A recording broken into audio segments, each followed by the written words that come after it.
I'm gon' ride, we gon' ride, who gon' slide, we gon' slide, they my guys, they my slimes. Clip up the rewind out. I'm gon' ride, we gon' ride, who gon' slide, we gon' slide, they my guys, they my slimes. All out when we ride out. The next topic we're going to discuss on Boxing Bros is the boxing world underestimating Aleksandr Usyk's chances against Anthony Joshua? And we're turning it over to the Usyk lover himself, Conspiracy G. You said underestimate? Is the boxing world underestimating Usyk's chances against Anthony Joshua? G, stop it, G. G, stop it. Yo, nah. You know what I'm saying? I just gotta be real. Like, hey man, listen. Listen, Usyk is Usyk, man. No disrespect in the heavyweight division. He's cute. You know what I'm saying? And cruiserweight, he the man. Heavyweight, I'm sorry, man. Like, I can't even see a scenario where Anthony Joshua loses to Usyk.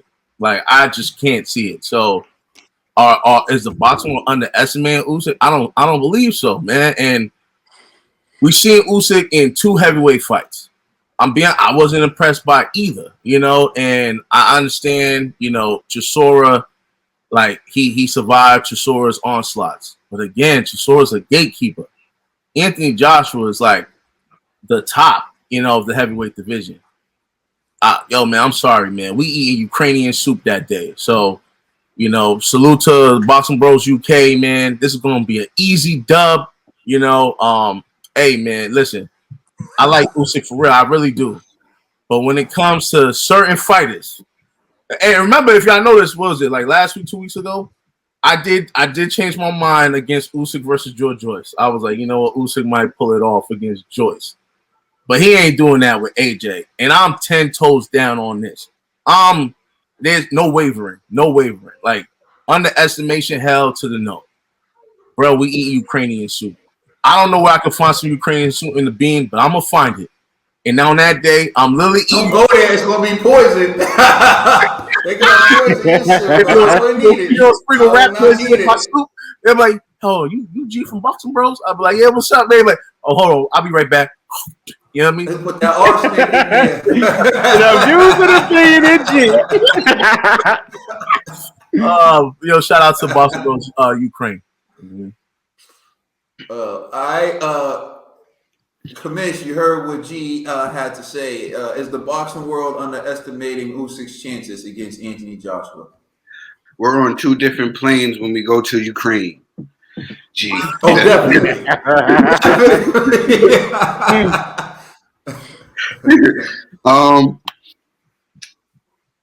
Yes, I believe so.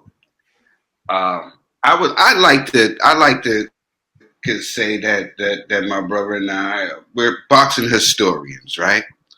I would like to say that, you know. I would like to say, like, I like to do my research a lot, you know, and I like to go back and watch old fights. Like the other day, I ended up watching Frazier and Ali, all 3 fights, you know.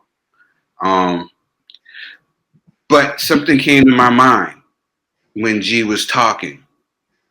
And it reminded me of a guy that they said had no chance of beating the greatest. And that was Leon Spinks. And he happened to go on and beat Ali. Even though he lost in the rematch, he was able to win. Usyk, smaller guy, coming from the cruiserweight. He is athletic enough that he can. I believe. Look, I always said that if anybody can beat Usyk, it's gonna be the 2 guys. I said Tyson Fury and AJ, and I stand on that. You know what I'm saying? I said that those are the only guys that I think could beat Usyk. I think he's just that good athletically. You know what I'm saying? So, I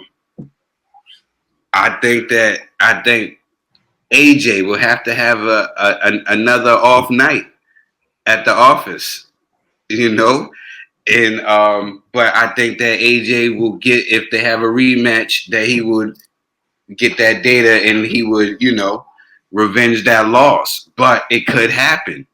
And we have seen it happen before in this heavyweight division. And history has shown this can happen. All it takes is somebody to fight the perfect fight. And people have fought the perfect fight and have won before. So I do think that people are underestimated him, but people have underestimated people before. Like they underestimated Leon Spinks.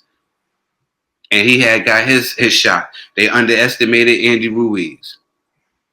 And look, that's what happened. I don't think you can underestimate anybody, especially especially somebody who's as talented fighter as Usyk. You got to give him a chance at least, Mm-hmm. All right. Oh, net the TV. Are they underestimating Usyk? What were the chances? I want to know what the chances. What are the chances of Usyk beating AJ? What they say?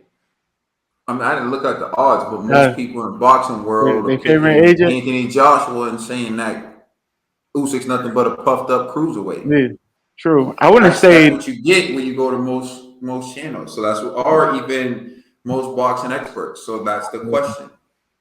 since I'm And a fan of course, of our very own Conspiracy G shares that point of view. So that's why I'm asking. Here's it too. That's about to panic with me. Go ahead, Ned. listen, I'm a fan of AJ. I'm coming from the perspective of AJ, and I never underestimate any opponent. I underestimated Andy Ruiz, and look where it got me. It got me a world full of heartbreak at one point. It broke my heart. So I would not disrespect Aleksandr Usyk. I would say I respect you for stepping in this ring with Anthony Joshua and taking on this challenge. I wish you the best on fight night. Thank you.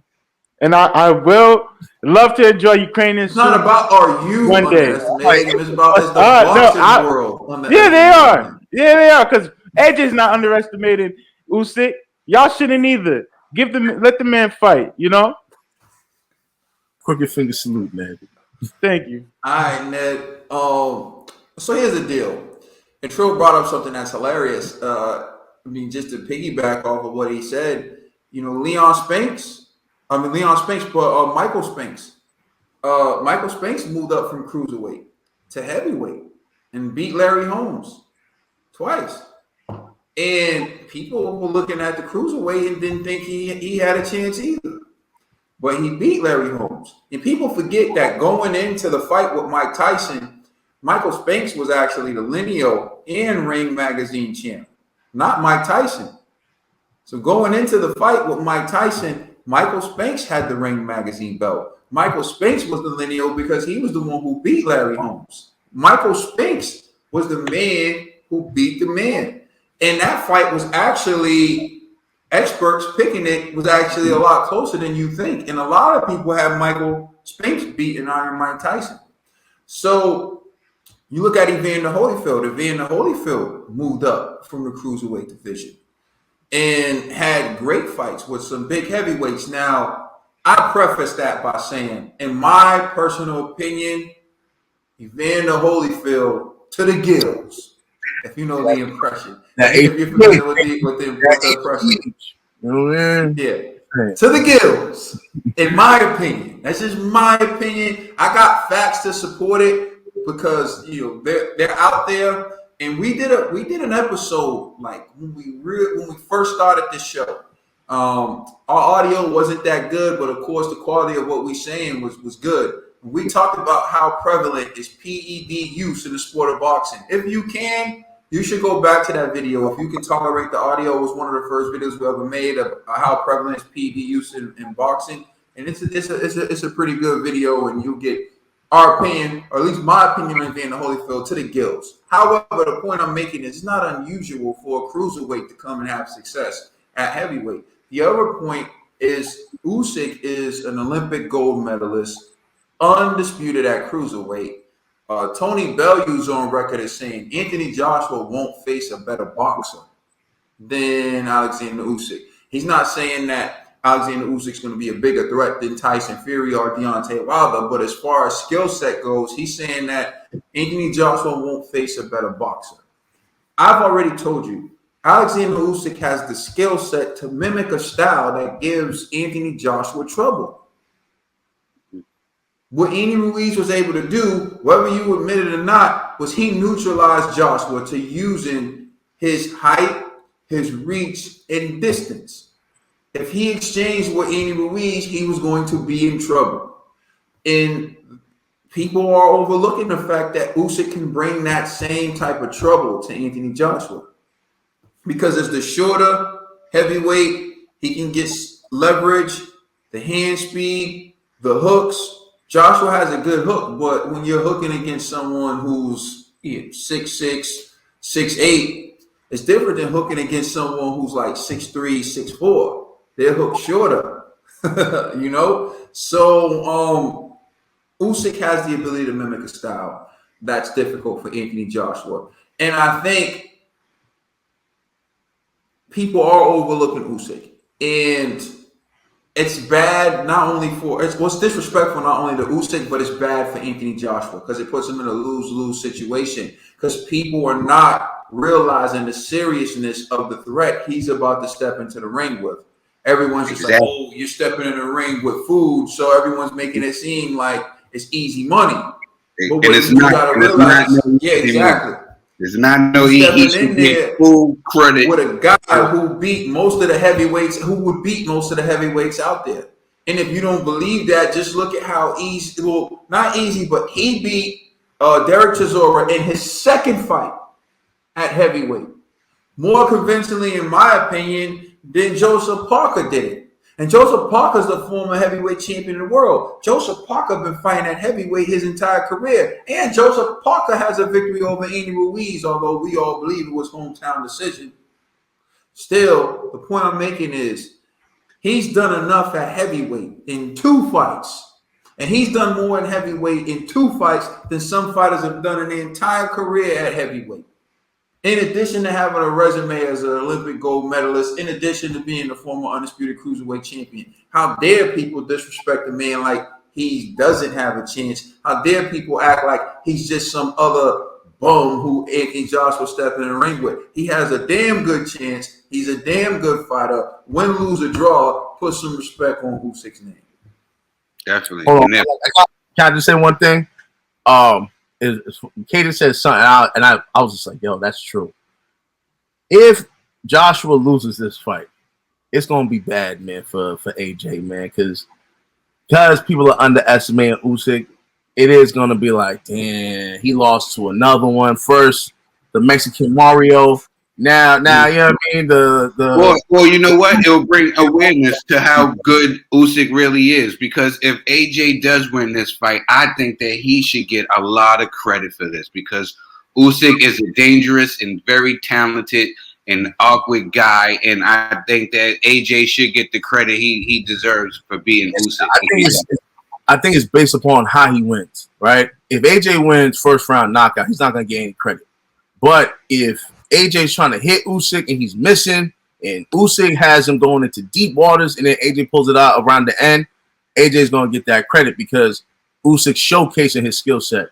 But if AJ just mops him early, yo, man, it's just going to be like, okay, you mopped up a cruiser. AJ's going to get that credit regardless because it's not AJ's fault that Usyk is the mandatory. The WBO made him the mandatory. But Usyk's win over Chaz Witherspoon left a little to be desired. The way Usyk handled Derek Chisora, people said, oh, well, you know, and even myself, I said he edged it out. I gave it to him 115, 113. I gave it to him by 1 round, basically. So I'm thinking he had a tough time with Chisora. But then I turn around and see Chisora give Joseph Parker that same rough time and give Joseph Parker a hell of a fight. And then you start to look at it and you say, you know what? Derek Chisora, his whole career has been close but not good enough against all the fighters most of the time.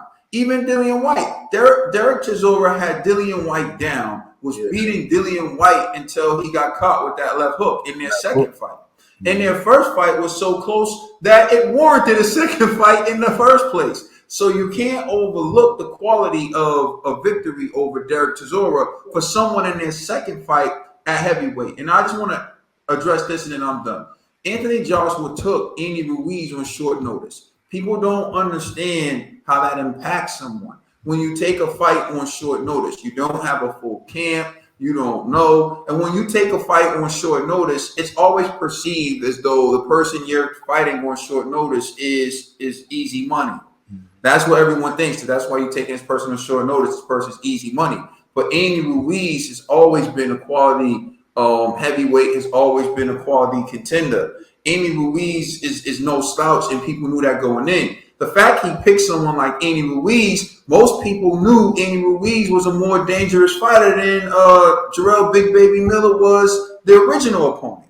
And remember, he was already in shape because of his previous fight anyway. So yeah. So again, the perception is to people like you said, maybe, oh, Josh was losing to these or whatever, these low tier people. But to people in the know, you got to salute the dude because it's like, yo, you got the heart to fight all these dudes. And that's what he's doing. He's fighting everyone.